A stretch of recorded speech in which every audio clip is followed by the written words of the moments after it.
Welcome. Thank you for joining us and for taking time out of your busy day for ProCannabis' fifth LinkedIn Live event. My name is Dede Perkins. I am one of the co-founders and I'm the CEO of ProCanna, which is an intelligent tool that increases compliance and eases the pain of maintaining it across any cannabis organization. I am very pleased to say that with me today is David Palashuk, the author of Branding Bud, the Commercialization of Cannabis. David has 15 plus years of brand building and consumer marketing experience serving American Express, MasterCard, PepsiCo, and Microsoft, where he participated in developing and marketing many of today's best known brands.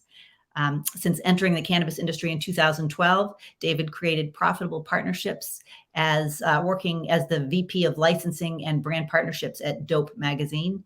He also crafted award-winning cannabis-infused products as the chief brand officer at Evergreen Herbal.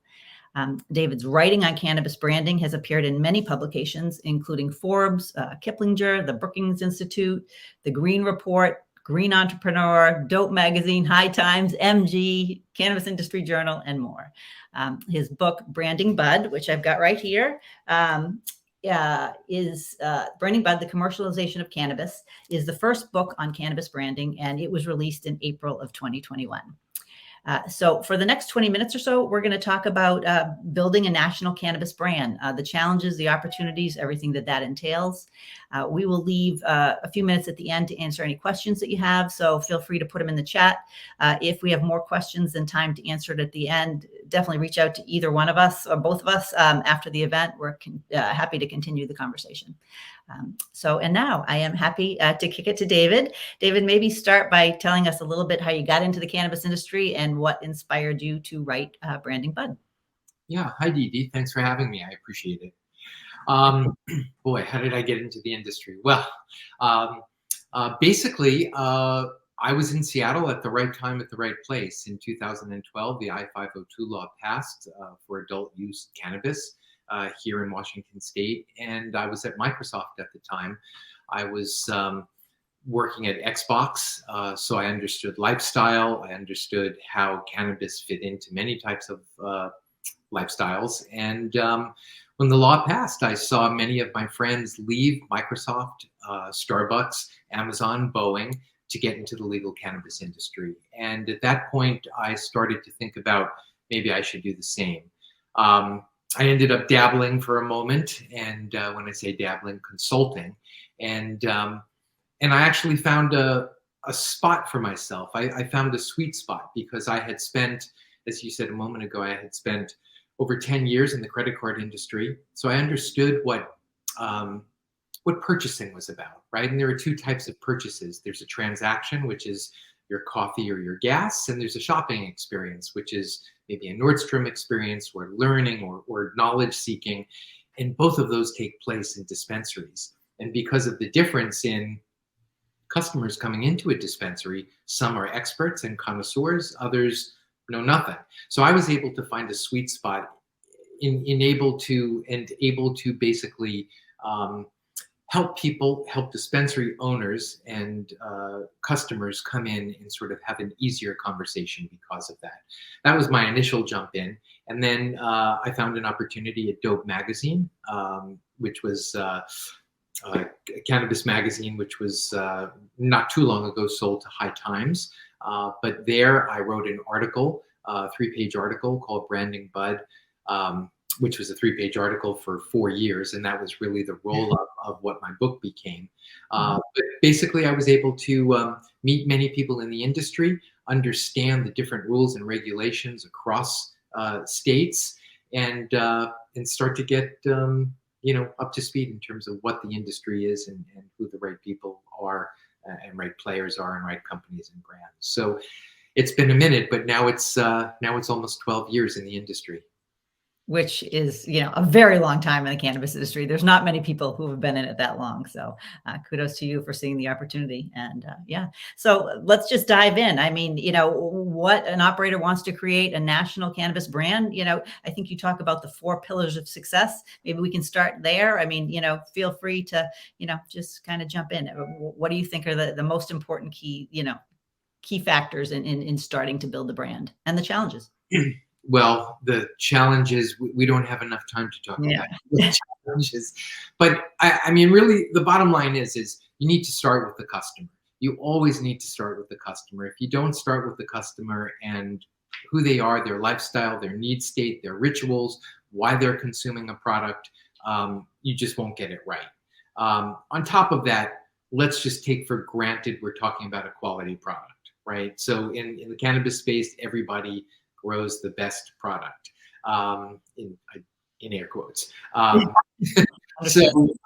So let's just assume that we have a quality product. But really, to create what I call a meaningful cannabis brand, is one, again, knowing who the customer is, knowing what their lifestyle is, knowing what their need states and rituals are, and really understanding through that how they consume. If we better understand how they consume, then we start to lead into form factors. And form factors are really, starting off with the plant, so flower, moving off into extracts, butters, shatters, tinctures, edibles, transdermal patches, sublingual slips. You can run down the spectrum of form factors. But we really come down to, is somebody consuming discreetly or indiscreetly? Do they Yeah. do they want to smoke? Can they smoke?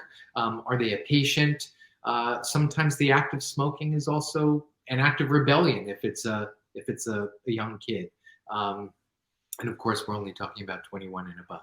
But even in that, there's different ways of consuming, and understanding how and when people consume is really important.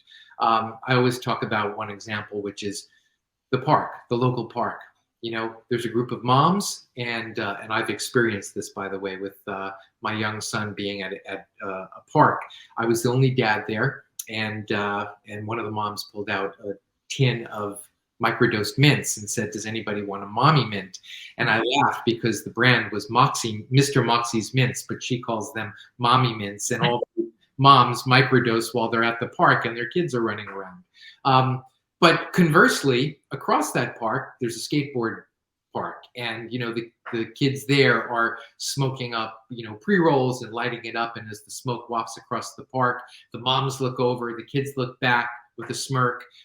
So there's certain form factors that fit into certain parts of our lives, and those of us that consume in different ways and have different rituals around it. So I often look at those means of consumption when they consume, and in that sense, again, you might have the moms with the mints, you might have someone with a pre-roll or a blunt, or some folks wake and bake. It just really depends on where they are in their life and what they need. I often think about mind states too as additive or subtractive. Some people use cannabis, consume cannabis rather, for to alleviate pain. That I consider subtractive. So you're in a certain mind state when you go take an Aleve or a Tylenol. But if you're going to consume a product and you're using it for focus, or you're using it for creativity, or you're using it perhaps before sex, for example, there's so many different opportunities to consume cannabis with what I call the additive approach. Maybe you're going to take a hike. Maybe it's something different than certainly alleviating pain. So the mindset also comes into play, and all of these things really add up to again, need state and ritual. And then from there, depending on that lifestyle, we have the form factor. And then after the form factor, we really come to the brand archetype. And the brand archetype essentially is a shortcut or an overlay of what is being sold. And that is delivered in colors and paper types and fonts and graphics and all the things that are overlaid onto your package that really appeal to you. And I often liken brand archetypes as if I were to play 3 bars of music of different types of music. So if I were to play, let's say 3 seconds of jazz, 3 seconds of classical, 3 seconds of country western, and 3 seconds of rap or hip hop. Without knowing the song, you would recognize the style, the type, the archetype, and therefore you would either be repelled or attracted. And it's that quick.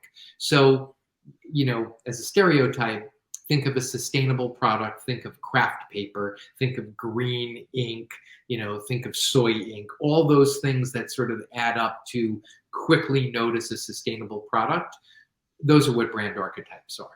So if you add all of those things up, which is really, again, the consumer, who they are, what's important to them, their lifestyle, their need states and rituals, which then leads into the form factors, and then finally the dressing, if you will, on the form factor.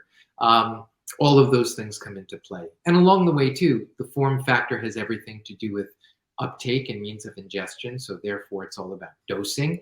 And so there's a lot of things to, to bring about and make clear to a consumer, and to talk them through as they're selecting a cannabis product. But those are basically the main areas in terms of figuring out how to create a meaningful brand, one that works for them, one that fits their lifestyle, one that fits their aesthetic.